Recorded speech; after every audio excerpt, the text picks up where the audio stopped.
목사님은 기도할 때 어떻게 하나님을 부르시나요? 저는 그냥 하나님 이렇게 부릅니다. 하나님으로. 네. 저는 하나님 아버지라고 하면서 이제 기도를 시작을 하는데요, 보통. 그러면 여호와 하나님 이렇게 부른다라면 어떤 느낌이 들까요? 그 여호와라는 그 이름에서 나오는 그런 무게감도 더 느껴지고요. 하나님께 조금 더 조심스러워지는 그런 느낌이 있는 것 같습니다. 아무래도 그렇죠. 아마 여호와라는 단어가 가진 의미 때문일 수도 있겠는데요. 여호와는 하나님께서 스스로 자신을 소개한 이름이에요. 출애굽기에서 하나님은 모세에게 나타나셔서 자신을 스스로 있는 자로 소개하시고 또 소개하도록 명령도 하셨죠. 하나님의 영원하심과 전능하심이 함축된 이름인 것입니다. 맞습니다. 그런데 지금 스바냐서는 1장에서부터 여호와의 날에 대해 이야기하고 있는데 이 날은 어떤 날인가요?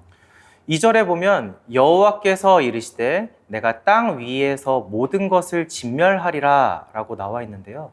여기서 이미 이 날이 심상치 않음을 느낄 수 있는 것 같아요.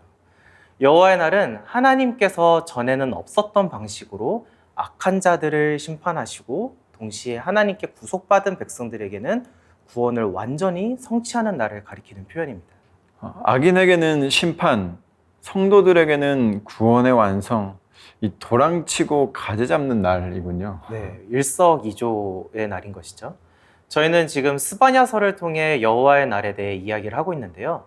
사실 이 여호와의 날에 대해 많은 구약의 선지자들이 선포하고 경고를 했습니다. 요엘, 오바댜, 이사야, 그리고 에스겔과 같은 선지자들 말이죠. 네, 그리고 시편에서도 여호와의 날에 대한 구절을 찾을 수 있는데요. 공의로 세계를 심판하며 정직으로 만민에게 판결을 내리시리로다 라고 그날에 대해 시편 기자도 노래하고 있습니다. 그럼 이 날은 구약에서만 나오는 표현인가요? 아닙니다. 신약에서도 단어는 다르지만 동일한 표현을 저희들이 발견할 수 있습니다. 사도들의 평지를 통해서 그날, 하나님의 날, 진노의 날, 또 우리 주 예수의 날과 같이 심판하시고 구원하시는 하나님의 그 날에 대해서 다루고 있습니다.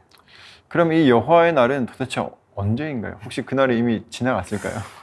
이제 스바냐 1장 7절을 보면 이는 여호와의 날이 가까웠으므로 라고 나와 있는데요. 뭔가 긴박함이 느껴지지 않나요?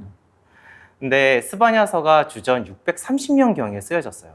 예수님이 오신 후에 사도들도 동일하게 이 날에 대해 이야기를 하고 있으니까 벌써 약 700년 동안이나 이 날에 대해서 이야기를 하고 있는 거죠. 사실 여호와의 날은 특정 어떤 날을 지칭하는 표현이 아니고요. 하나님이 개입하셔서 자신의 뜻을 이루는 날이고 또 신약으로 보면 예수님께서 세상의 심판자로 예기치 못할 때 다시 오시는 날인 것이죠. 그렇다면 그때는 아무도 모르는 거라고 할 수 있겠네요. 우리는 이 여호와의 날을 그러면 어떻게 이해해야 할까요? 네, 아까 얘기했듯이 일석이조의 날이잖아요. 두 부류의 사람들에게 전혀 다른 자세가 나오겠죠. 하나님을 대적하는 악인들에게는 멸망과 심판의 날이기 때문에 두려울 수밖에 없을 것 같습니다. 하지만 우리는 예수님을 구주로 믿고 구원받았잖아요. 그렇다면 오히려 이 날이 기대가 되는 것이죠. 예수님께서 다시 오셔서 우리의 구원을 완성하는 날이기 때문에 두렵고 떨리겠지만 동시에 그날을 기쁨으로 소망해야 되겠습니다.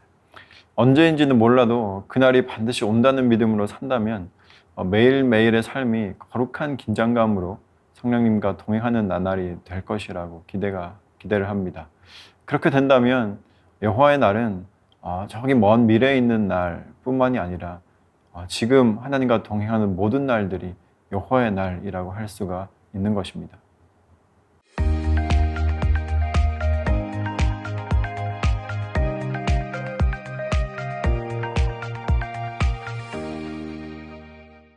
목사님은 하나님 아버지의 아들인가요? 딸인가요? 이제 남자니까 아들이겠죠. 네. 성경에 보면 하나님이 하나님의 백성들을 가리켜서 아들이라고 부를 때가 있습니다. 출애굽기에서도 파라오에게 이스라엘은 내 아들, 내 장자라고 말씀하시고 우리가 잘 아는 시편에 너는 내 아들이라 오늘 내가 너를 낳았도다 라는 말씀도 있습니다. 또 찬양으로도 만들어져서 더 익숙하기도 한데 저는 너는 내 아들이다 이 찬양을 부를 때마다 자매님들이 좀 섭섭하실 수도 있겠다라는 생각이 들기도 합니다. 하나님은 아들만 좋아하시나? 그런 생각이 들 수도 있을 것 같습니다. 또 근데 성경을 보면 이스라엘의 딸이라는 표현을 또 자주 사용을 하시잖아요. 네. 특히 이제 선지서를 읽다 보면 유독 자주 마주치는 표현이 딸입니다. 이 선지서에는 아들이라는 표현보다는 딸이라는 표현이 더 많이 나오는 것 같습니다. 그럼 목사님은 남자시잖아요. 남자로서 이 딸이라는 표현 어떻게 느껴지시나요? 저는 솔직히 딸이라는 표현이 조금 더 좋은 것 같습니다. 제가 딸이 있어서 그런가. 아버지에게 있어서 딸이라는 존재의 특별함이 있잖아요. 하나님이 우리를 그렇게 생각하신다는 것이죠. 목사님도 잘 아시지 않으시나요? 저는 하나밖에 없는데 목사님 둘이나 있으셔가지고. 네, 일단 저는 딸이 둘이 있지만 딸밖에 없기 때문에 더 얘기할 수는 없겠지만 일단 그 딸은 너무나 특별한 존재인 것은 확실합니다. 그렇다면 성경에 나오는 이 딸이라는 표현에도 하나님 아버지가 가지고 있는 특별한 애틋함이 녹아져 있다 이렇게 볼 수 있을까요? 네, 성경이 하나님의 백성들을 딸이라고 하는 표현에 이제 우리가 방금 얘기한 이런 의미들이 없지는 않습니다.